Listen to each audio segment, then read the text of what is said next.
Alors,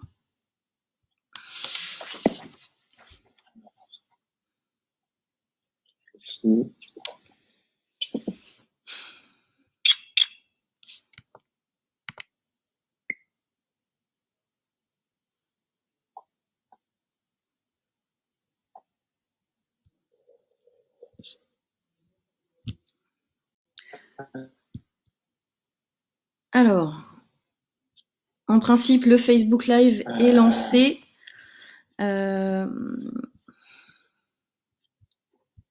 Juste petite vérification.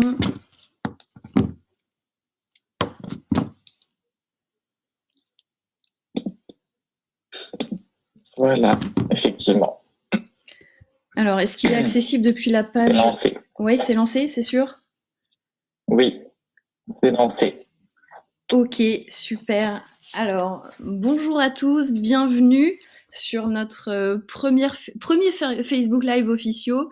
C'est un nouveau format qu'on va tester pendant cette période de confinement. Si le format vous intéresse et que les questions sont nombreuses, on pourra éventuellement retenter l'expérience chaque vendredi en fin de matinée et éventuellement continuer ce format sur les semaines qui suivront le déconfinement. Voilà. Donc pour ceux qui ne nous connaissent pas encore, donc nous sommes le cabinet Officio Avocat spécialisé en droit de la fonction publique. Pour ma part, je me présente, Marie Cochereau et mes deux associés. Emilia Bateau. Et Anthony. Alors, sur les dernières semaines, on a eu de nombreuses questions sur les conséquences du Covid-19 sur la situation des agents publics. Ces difficultés vont de la question des agents qui tomberaient malades, l'utilisation éventuelle de leur droit de retrait si les mesures de sécurité ne sont pas respectées par leur collectivité ou les établissements publics. D'autres questions se posent également sur les régimes indemnitaires, sur la possibilité pour les instances de se réunir, sur les autorisations spéciales d'absence aussi, cette notion assez ancienne qui refait soudainement surface avec le coronavirus. Donc on va essayer de répondre à toutes ces questions et aux questions que vous pourriez avoir également ce matin et que vous ne nous auriez pas encore posées. Voilà. Alors, par quoi est-ce qu'on commence? Peut-être que la première question, qui est aussi la plus courante, serait celle éventuellement des maladies professionnelles ou accidents de travail qui seraient liés au coronavirus. Antonin, est-ce que tu peux nous en parler? Alors, concernant la reconnaissance en maladie professionnelle, il faut voir une chose, c'est que actuellement, les tableaux professionnels sont pas en cours, sont pas actualisés. Ils vont être sûrement actualisés dans les prochains jours. Il faut pas se paniquer, ou ces prochaines semaines. Toutefois, cela ne vous empêche pas de faire le nécessaire. Premièrement, si vous êtes infecté, déjà, c'est de vous mettre en arrêt, de protéger aussi bien vos proches, mais aussi des personnes que vous côtoyez au quotidien dans votre travail. Donc, allez voir votre médecin traitant. Deuxièmement, demandez à ce médecin traitant qu'il puisse vous faire ce qu'on appelle un certificat médical initial. Voilà, pour constater la maladie et votre infection. N'hésitez pas éventuellement à faire un test, parce qu'il sera très important pour la reconnaissance de la maladie professionnelle qu'on soit sûr que ça vient bien du Covid-19 et non d'une simple grippe. Et à partir de là, envoyez l'ensemble des informations à votre administration qui fera le nécessaire en fonction pour, au fil des semaines, avec la reconnaissance des tableaux du Covid-19 ou du coronavirus, pouvoir reconnaître votre maladie professionnelle.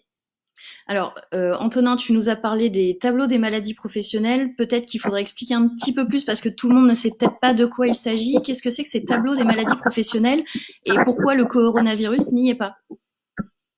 Alors, déjà, il faut voir que le coronavirus est une maladie qu'on connaît sous forme de SRAS, mais qui n'ont jamais été introduits dans les tableaux professionnels. Qu'est-ce que c'est que les tableaux professionnels? Ce sont des tableaux qui sont établis par décret. Donc voilà, qui liste toutes les maladies susceptibles d'être courantes dans votre exercice professionnel. Je synthétise en gros. À partir de ces tableaux, il y a certaines maladies qui sont spécifiquement visées. Et lorsque vous remplissez l'ensemble des critères posés par ces tableaux, il y a de fait une reconnaissance pratiquement automatique en maladie professionnelle. D'accord. Donc, la question qui va se poser, c'est de savoir si le coronavirus, d'une part, va être intégré dans ce tableau des maladies professionnelles, s'il y aura une modification des tableaux annexés au Code de la sécurité sociale sur ce point, et d'autre part, sinon, si éventuellement les collectivités ou les établissements publics accepteront de le reconnaître comme étant une maladie contractée en service par les agents, si jamais ce n'est pas au tableau. C'est bien ça. C'est exactement ça. C'est exactement ça pour l'instant. Il faut pas vous inquiéter. Des annonces ont été faites au niveau du gouvernement, mais aussi au niveau de la CPRM, au niveau des médecins, pour que cette maladie soit très très très bientôt intégrée au tableau professionnel. Donc ça va venir. Il faut juste laisser du temps un petit peu d'actualiser ce tableau en conséquence. D'accord. Alors pour les agents qui ne seraient éventuellement pas tombés malades ou qui auraient été asymptomatiques, nombreux ont été ceux qui se sont posé la question d'être éventuellement réquisitionnés, soit par certains établissements hospitaliers, soit par certaines collectivités. On a été interrogé notamment sur la possibilité pour le maire d'une collectivité de réquisitionner les agents administratifs pour les placer sur des EHPAD. Alors Émilien, est-ce que tu peux nous aider à répondre à cette question? Alors oui, la réquisition dans le cadre du coronavirus, elle est possible. Elle a été mise en place par la loi de fin mars 2020 relative à l'organisation des services publics pour la gestion du coronavirus.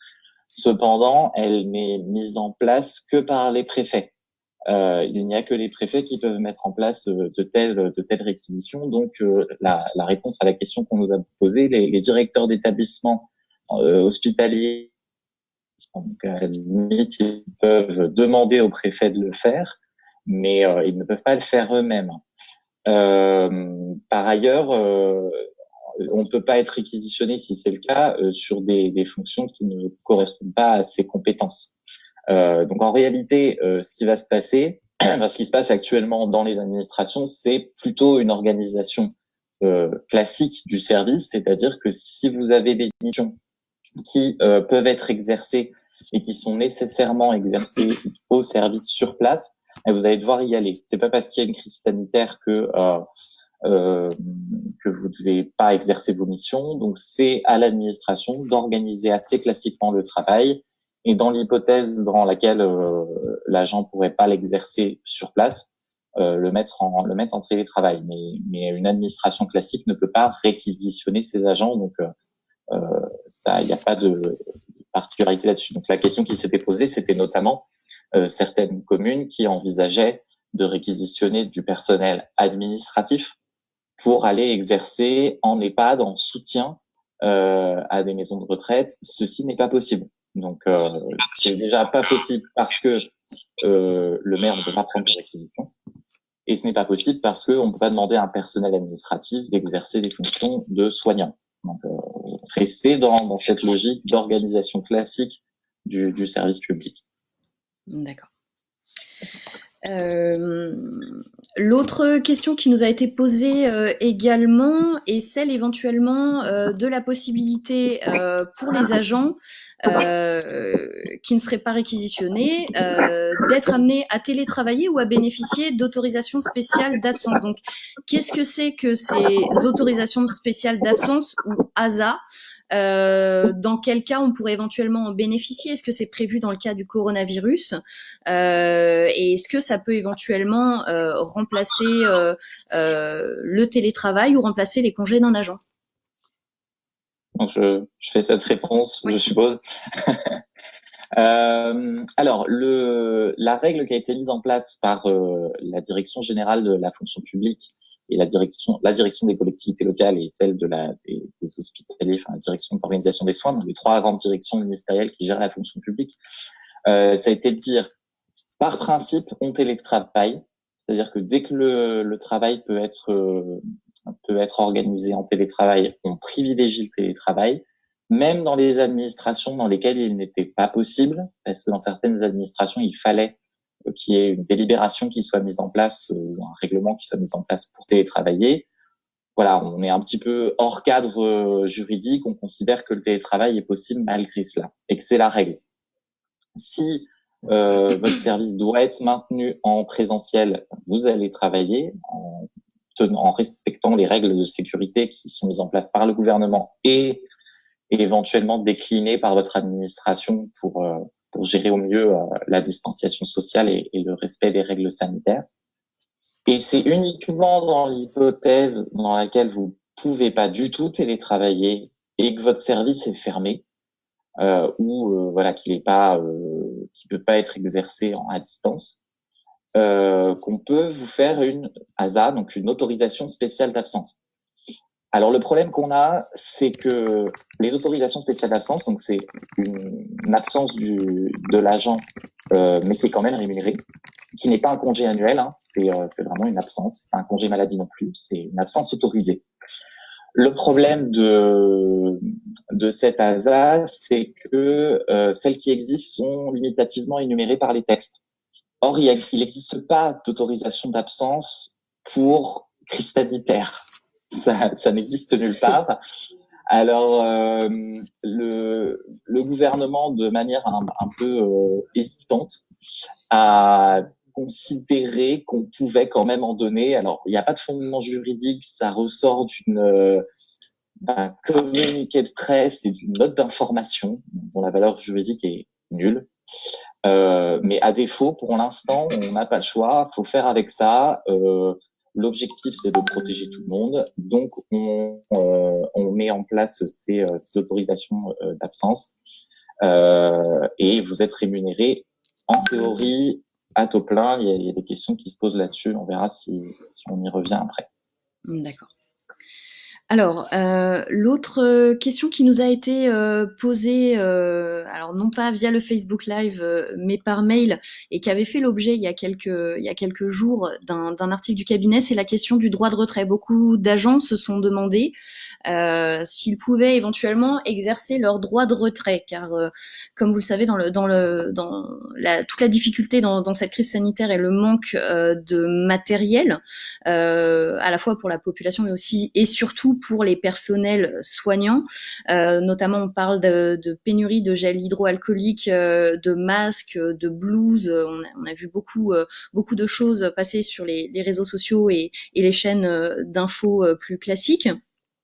Et donc la question se pose de savoir si le droit de retrait est, dans un cas comme celui du coronavirus, justifié. Alors le droit de retrait, il implique quand même la réunion de conditions bien particulières. C'est à la fois un droit pour l'agent, mais qui a des conséquences très lourdes si l'agent en a fait un mauvais usage.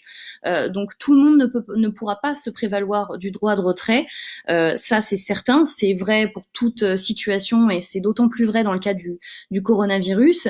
Alors concrètement, qu'est-ce que c'est le droit de retrait ? C'est la possibilité pour tout agent de quitter son poste de travail immédiatement s'il a un motif raisonnable de penser qu'il se trouve exposé à un danger qui serait grave et imminent, soit pour sa santé, soit carrément pour sa vie, du fait d'une défectuosité dans les systèmes de protection. Donc, pour pouvoir donner lieu au droit de retrait, la situation dont prévaut l'agent doit vraiment réunir ces deux conditions. Le danger doit être extrêmement grave et doit être imminent. C'est pas un danger éventuel, c'est pas un danger potentiel. Voilà. Comment il se déclenche ce droit de retrait ? L'agent peut soit en avertir lui-même son supérieur hiérarchique, donc son chef de service, par exemple, pour les établissements hospitaliers, ou le DGS et le maire pour ce qui va être des collectivités territoriales. Et puis, il y a une autre possibilité, il peut également en appeler au CHSCT. Un membre du CHSCT peut attirer l'attention de l'employeur public sur une situation de danger grave et imminent.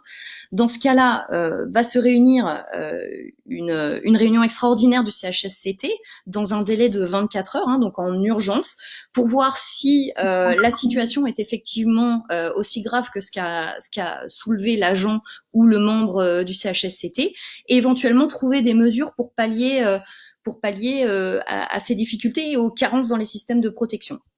Voilà.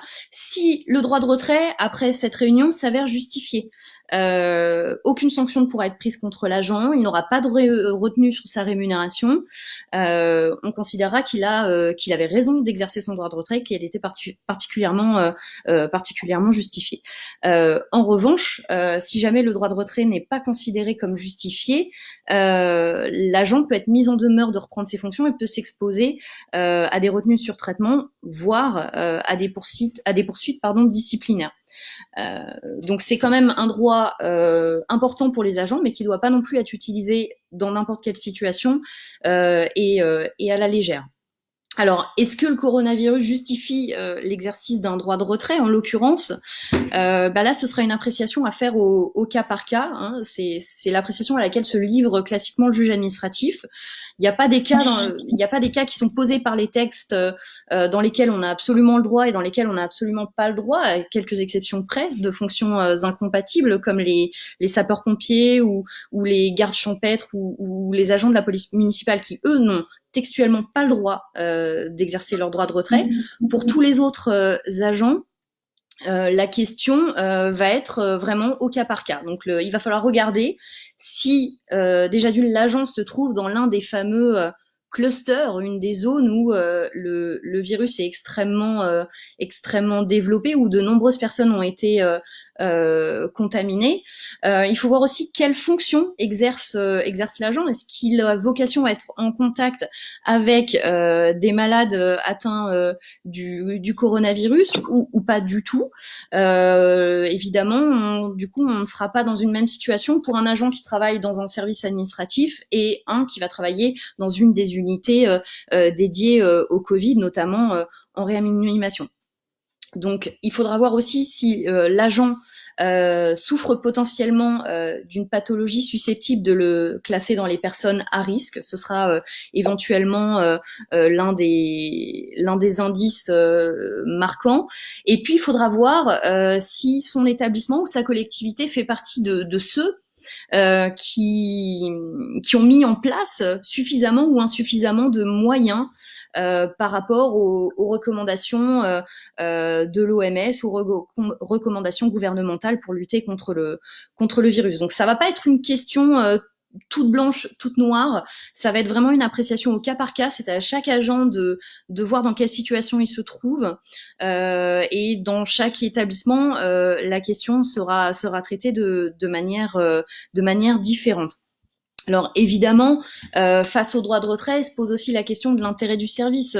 Ce qui est paradoxal dans cette situation, c'est que les agents qui vont être les plus exposés avec des systèmes de défectuosité, des moyens de protection, sont aussi ceux qui sont actuellement les plus nécessaires à la continuité du service, notamment du service public de santé.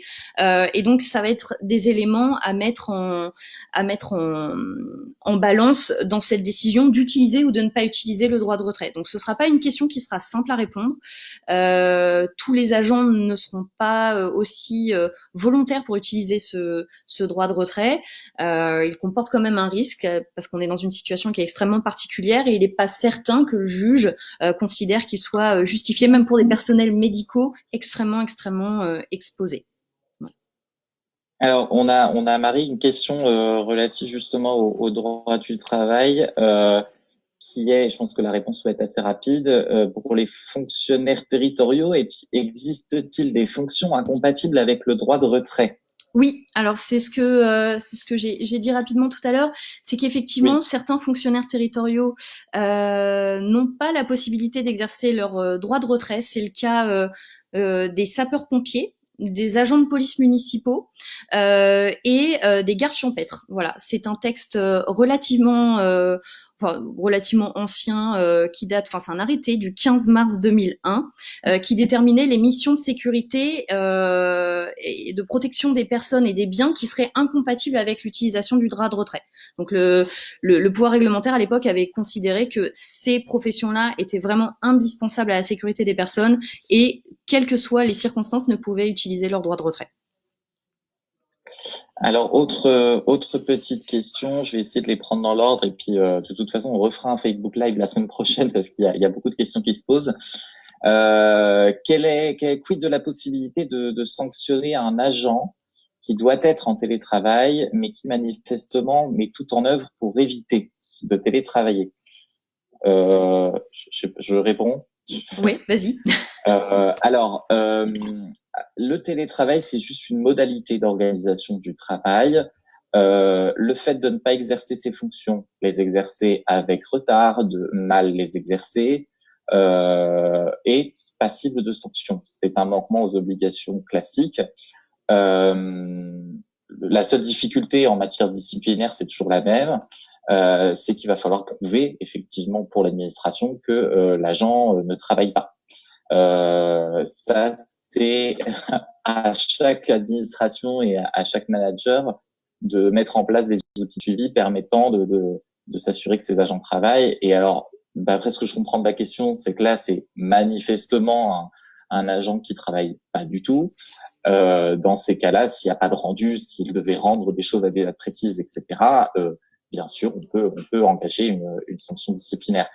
Du coup, ça me permet de répondre à la seconde question qui était juste après, qui était celle de savoir quelles sont les obligations de l'administration quand elle met en place un télétravail en termes de conditions matérielles.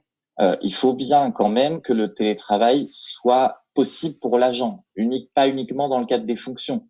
Naturellement, un agent qui n'a pas la possibilité de télétravailler parce qu'il n'a pas le matériel disponible chez lui et que l'administration ne pourrait pas lui mettre à disposition, ne peut pas télétravailler. D'après les instructions qui ont été mises en place par le gouvernement, un agent comme celui-ci, qui n'a pas Internet ou qui n'a pas d'ordinateur, doit être placé en autorisation spéciale d'absence. Sauf si l'administration peut lui transmettre le matériel. Le télétravail, c'est pas une modalité exceptionnelle de travail, c'est une modalité de travail. L'administration doit fournir les moyens de travailler, donc que ce soit en télétravail ou en présentiel, c'est à l'administration de fournir les moyens d'organiser ce télétravail. Donc, il faut effectivement que l'agent puisse télétravailler, sinon c'est autorisation d'absence. Donc, pour répondre à une autre question qui a été posée, ta réponse s'applique également si l'administration, en l'occurrence, je crois comprendre les chefs d'établissement scolaire, ne définissent pas bien la manière dont doivent travailler les enseignants, qui n'ont d'ailleurs pas été formés aux outils informatiques qu'ils vont être amenés à utiliser pour communiquer avec leurs élèves ou avec le reste du corps enseignant. Si les consignes ne sont pas claires, si les horaires ne sont pas clairement indiqués, est-ce que c'est des choses qui pourront leur être reprochées ou pas? C'est classique. C'est la même chose que dans le cadre du travail classique. Si les missions ne sont pas clairement définies et si les règles ne sont pas clairement définies, c'est d'une part à l'administration de les définir, d'autre part à l'agent de rechercher des informations. S'il lui manque des informations, il ne faut pas rester dans une logique attentiste, mais bien d'aller chercher ces informations et de solliciter auprès de l'administration des informations complémentaires. Voilà. Après, si les outils sont inaccessibles et qu'il n'y a jamais eu de formation, bon, il faut acter si c'est vraiment impossible de travailler, impossibilité. Mais après, chacun met un peu de bonne volonté aussi pour essayer de s'auto-former. Et c'est à chacun de voir s'il est capable de le faire seul ou pas. D'accord. Alors, une question également posée sur le compte Facebook. Beaucoup de salariés dans le privé se voient imposer la prise de RTT et de congés pendant le confinement. Est-ce que cela est possible également pour les fonctionnaires ou les agents à régime spéciaux? On va penser par exemple à la Banque de France ou à la Caisse des dépôts. Quid de ces agents? Est-ce qu'on peut vous imposer la prise de congés pendant cette période de confinement ou pas? Alors, question compliquée. Je refais un tout petit historique rapide. Le gouvernement avait indiqué dans une ordonnance sur les congés qu'il allait adapter, enfin dans la loi, pardon, la loi sur le Covid, a dit qu'il allait adapter par ordonnance les problématiques de congés et de RTT dans le droit du travail et dans la fonction publique. Ça a été fait dans le droit du travail et au final, le gouvernement a indiqué que dans la fonction publique, c'était pas la peine d'adapter parce qu'on pouvait déjà tout faire.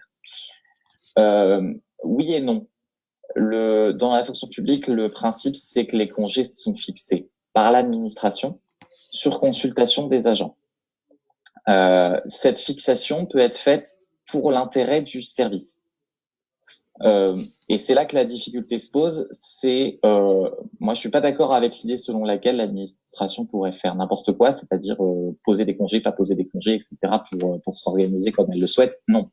On a trouvé des jurisprudences, alors de tribunaux administratifs, mais ça vaut quand même son importance, qui considèrent que obliger un agent à poser des congés, ça va être possible, par exemple, quand le service est fermé, concrètement fermé.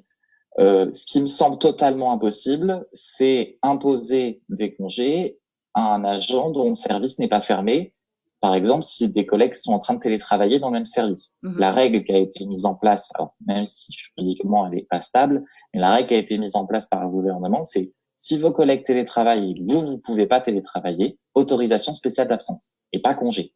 Le congé, c'est vraiment, on peut l'imposer, mais uniquement si le service est complètement fermé et que personne ne travaille. Et du coup, à l'inverse, la question qui se pose, c'est est-ce qu'on peut aussi annuler des congés? La logique est la même. C'est toujours, est-ce que si on annule des congés, pardon, c'est parce qu'on a besoin que l'agent travaille. Annuler des congés pour mettre l'agent en autorisation d'absence, l'intérêt du service n'est pas démontré. Donc, on peut vous imposer des congés si le service est fermé, pour résumer, et on peut annuler des congés si on a besoin de vous. Ça va être possible. Mais d'autres formalités, non. Donc, en fait, on se rapproche un petit peu du droit du travail au final. D'accord. Alors, les questions suivantes. Les heures supplémentaires ont été déplafonnées dans la fonction publique. Je crois que c'est Antonin qui a travaillé sur cette question. Qu'est-ce que cela implique concrètement? On peut faire plus d'heures supplémentaires, elles sont mieux payées. Quel est l'intérêt de ce dispositif? Alors pour l'instant, concernant le déplafonnement des heures supplémentaires, elle concerne surtout la fonction publique hospitalière. Voilà. Concernant les autres fonctions publiques, on n'a pas encore les décrets. En tout cas, moi, on ne les a pas vus actuellement. Qu'est-ce que ça implique? Bon, c'est juste un déplafonnement des heures supplémentaires, c'est-à-dire que d'une certaine façon, les modalités de compensation ou éventuellement de paiement resteront les mêmes. Voilà. De façon générale, le gouvernement a profité de la crise pour augmenter les plafonds. Par exemple, sur la fonction publique hospitalière, on est passé sur un plafond, il me semble, à 240. Voilà. Ça va, grosso modo, pour l'instant, ça va pas changer grand-chose sur savoir s'ils sont compensés, s'ils se donnent un paiement. Voilà, tout dépend de la politique qui a été décidée dans votre établissement. D'accord. Une autre question, une grande partie des agents publics ont un régime qui se fonde sur l'allocation de primes. Certaines de ces primes sont allouées pour des fonctions particulières ou une exposition à un risque particulier. Que va-t-il se passer pour les agents qui, du fait du télétravail ou des autorisations spéciales d'absence dont ils bénéficieront, pourraient perdre ces primes. Est-ce que c'est possible? Est-ce que la question a été envisagée?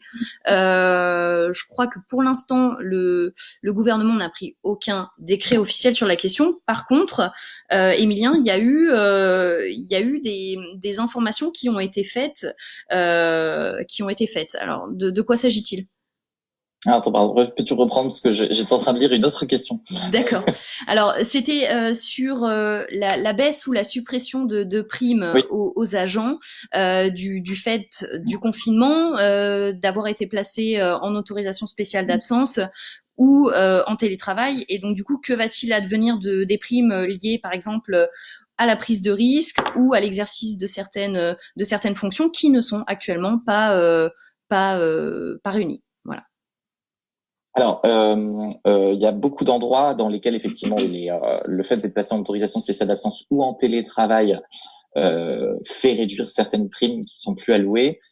Là, il y a aussi un flou juridique. Pour l'instant, juridiquement, il n'y a rien. La seule chose, c'est que, alors, s'agissant uniquement de ce que je sais de la fonction publique territoriale, la ministre des collectivités, Jacqueline Gouraud, a demandé, dans une note d'instruction, date de la fin du mois de mars, aux collectivités de prendre à l'issue du coronavirus des délibérations qui permettront de manière rétroactive de redonner les primes aux gens qui étaient placés en autorisation d'absence ou en télétravail.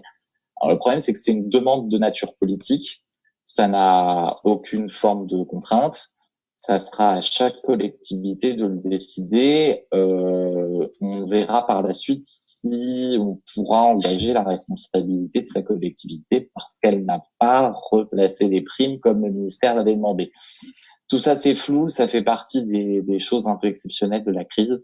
Donc on n'a pas de réponse là-dessus. Pour l'instant, les primes ne sont pas maintenues, sauf si votre administration a prévu qu'elles l'étaient. D'accord.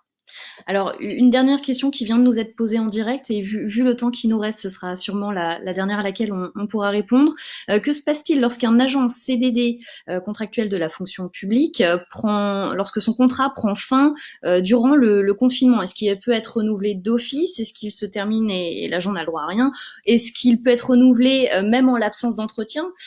Comment ça va se passer selon toi, Antonin?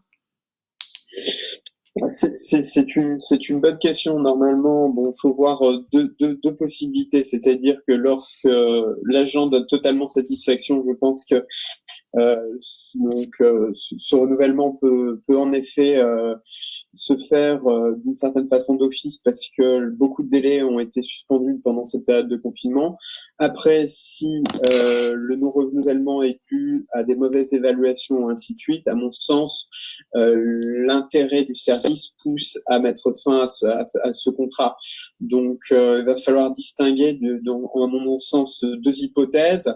Soit on va vers un non-renouvellement. Dans ce cas-là, en effet, il faudra en effet essayer de respecter les entretiens professionnels, notamment, il me semble, de façon, lorsque l'agent a le droit à un CDI, c'est évident. Il me semble qu'on a l'obligation d'un entretien professionnel également lorsque l'agent a plus de 3 ans d'ancienneté.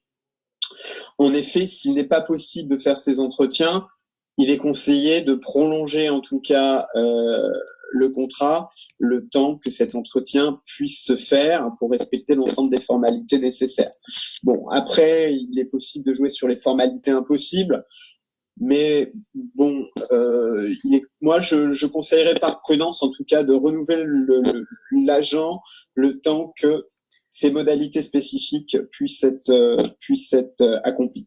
Après, la visioconférence est extrêmement encouragée et développée dans les instances et autres. On pourrait imaginer que certaines des formalités, notamment les entretiens préalables à un renouvellement ou non-renouvellement de contrat, puissent être réalisées sous cette forme-là. On voit mal le juge administratif dire que l'agent aurait été privé d'une garantie de procédure. Si l'entretien a eu lieu, s'il a eu la possibilité de s'exprimer, de faire valoir ses compétences au cours de cet entretien, on voit mal pourquoi il aurait été privé d'une garantie et pourquoi l'entretien sous forme de visio ne serait pas considéré comme valable.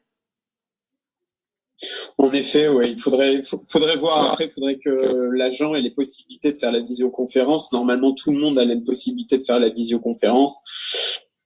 Donc, que ça soit même avec son smartphone. Donc, en effet, un entretien serait, à mon avis, totalement, on peut l'organiser. D'accord. Bon. Il y a encore beaucoup de questions auxquelles on n'a pas eu le temps de répondre, notamment tout ce qui va être disciplinaire, droit de réserve. On a encore pas mal de questions sur les congés, les autorisations spéciales d'absence. On vous propose donc de se retrouver vendredi prochain à la même heure pour plus de questions sur la situation des agents de la fonction publique et leur situation face au coronavirus. Merci beaucoup. Merci, au revoir. Toi